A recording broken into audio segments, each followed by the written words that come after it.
fellow Avengers, it's your boy, the Marvel Nerd 2016, and we are back to talk about some more movies weekly because it is my movies of 2024 list. And this year, I've decided to make the lists a bit shorter, especially since I've checked my letterbox and I've only seen 30-something movies. So there's not going to be that much movies on each of the lists. So yeah. And just like last year, all of the videos are going to come out every Friday for each category. And if you're new and if you haven't seen my 2024 rewind video, which you could click over here, then I'm gonna explain the categories. So there's the disappointing movies, the surprising movies, the mediocre movies, and last but not least, best movies of 2024! All caught up? Okay. And before we get into the disappointing movies list, let's talk about some sad things. Don't expect these two movies showing up on the list. They are going to show up in my honorable mentions section of the video, which I'm actually going to talk about them and mention them compared to last year. Honorable mentions section, which I will talk about. Liar! Yeah, I'll talk about them towards the end of this video. So, yeah. Now, let's get started with my top 4 disappointing movies of 2024.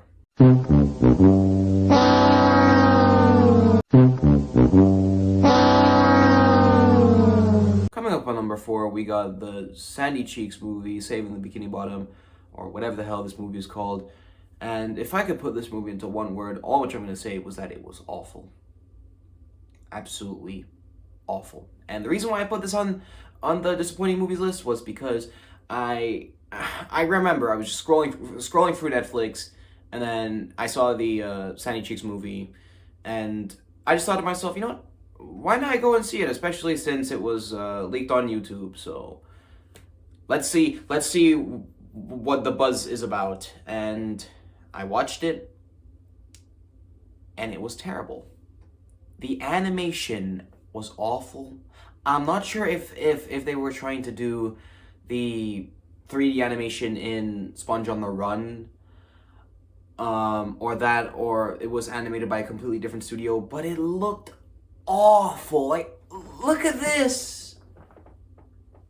Okay, Sandy looked fine, but all of the other characters looked all Happy Meal plastic.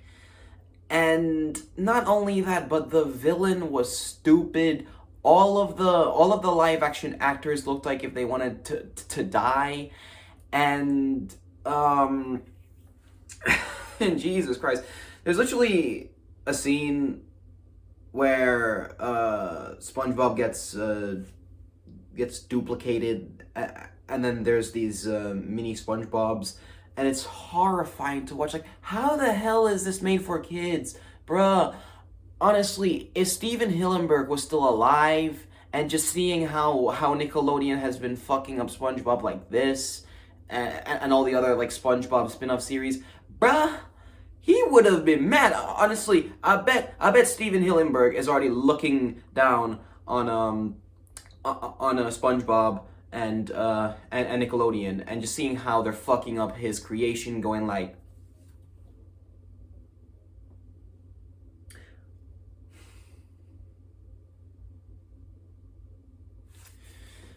but yeah, anyways, let's talk about the next movie, because I seriously need to move on from this piece of trash. So, yeah. On to number 3.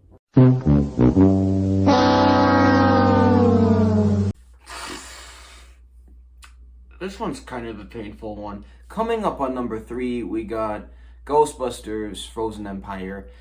Now, compared to the Sandy Cheeks movie, I didn't thought that it was that bad, but I remember hearing about a fourth Ghostbusters movie, like a sequel to Afterlife, and I was thinking, okay, this is interesting. I thought Afterlife was just going to be like a one-off final movie and just set like a Ghostbusters trilogy.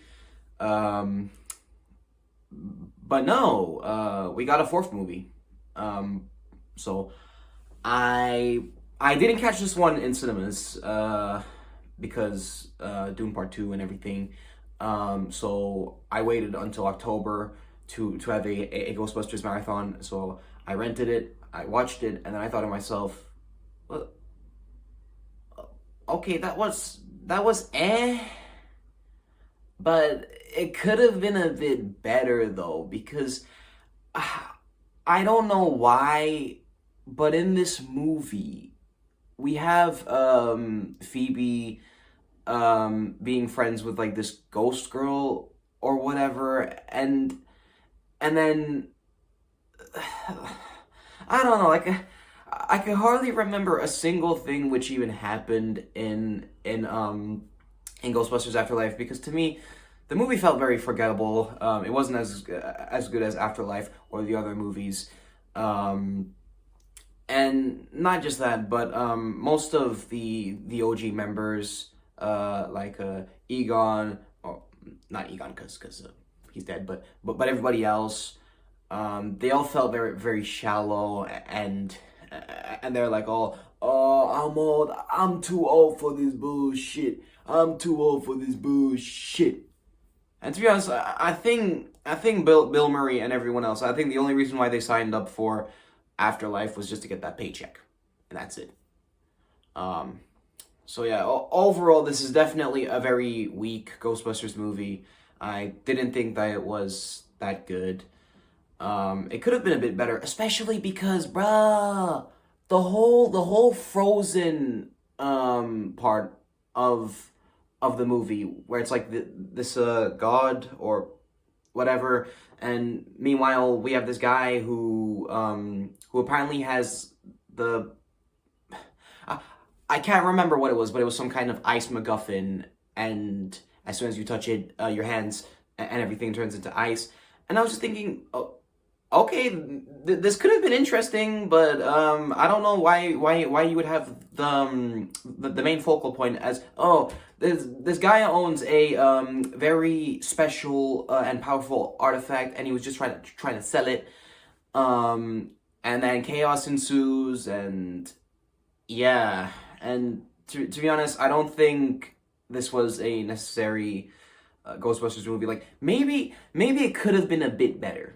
That's all which I'm gonna say. That's why I put this at number 3. So yeah, I wish the movie could have been better, but yeah, let's get to number 2. Coming up on number 2 on the list, we got Joker, Folie à Deux. And before diving into this movie, I loved the first Joker. I thought it was incredible. Hell, at one point I even said that Joaquin Phoenix was the best Joker. But when I watched this, my opinion has changed about Joker. Well, I still love the first movie, but this one didn't really live to the hype.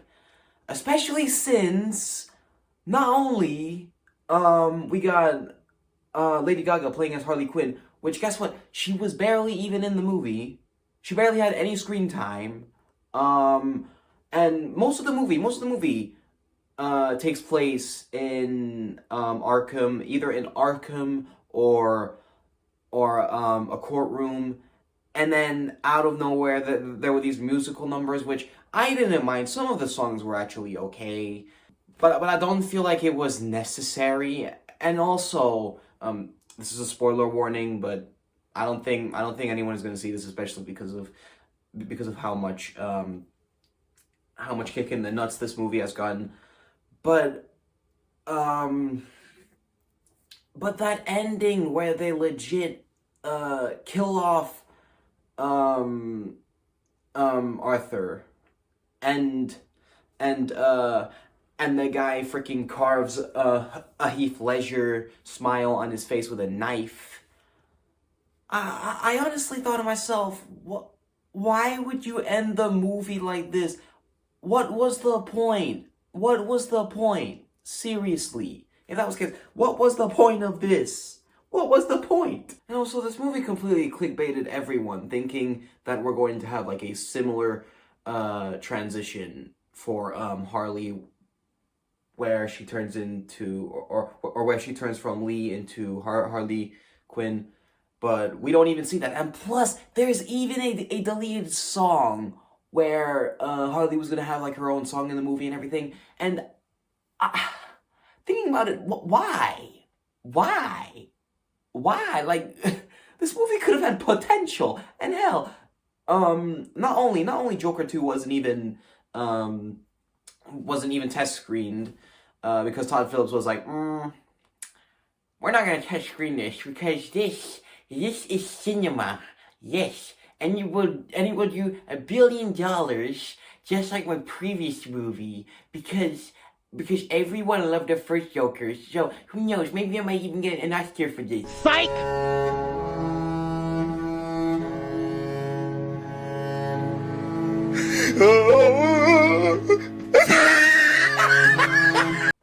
And also, instead of going with the original origin for Harley Quinn and how Harley Quinzel, or should I say Lee, is a therapist. No, instead, they made her into a groupie, and she was like, "Oh, I'm psychotic as well, and I think you're so hot as a Joker, so yeah."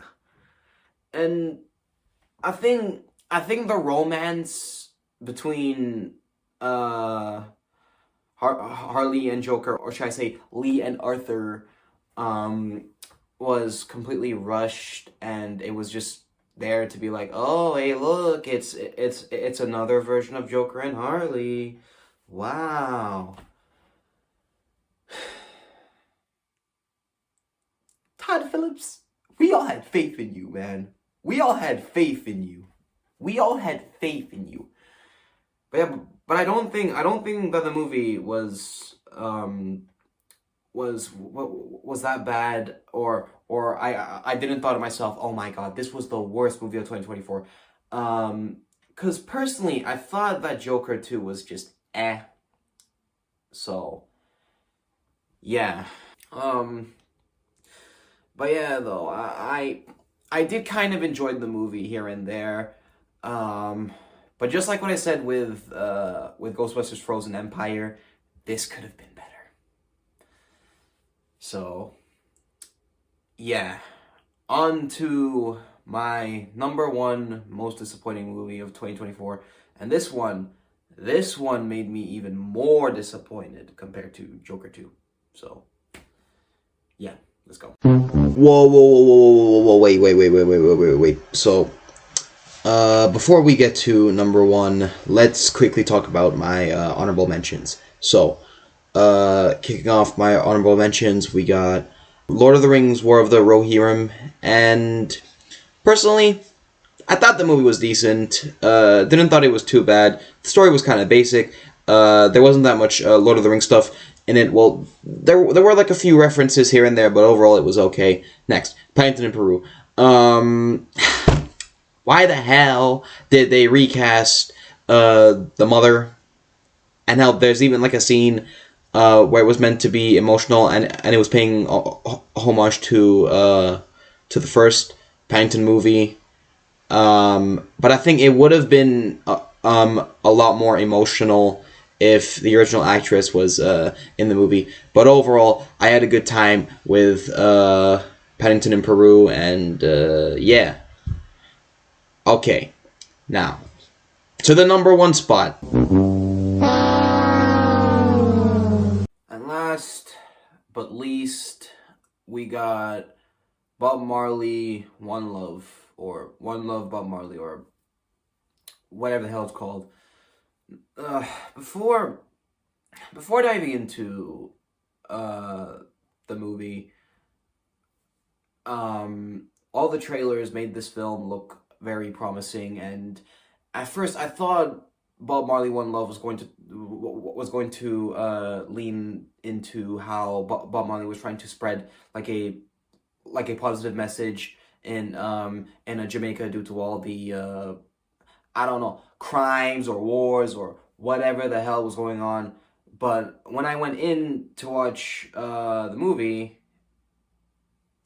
there were tiny parts of it here and there, but it wasn't fully there. So yeah, but not just that, but okay, the actor who plays Bob Marley did do a decent job of playing the character, and yeah, but I remember while I was watching the Bob Marley movie. Okay, I understand that everyone in the movie tried to have a Jamaican accent, but I could barely understand a single thing what the characters were even saying in the movie.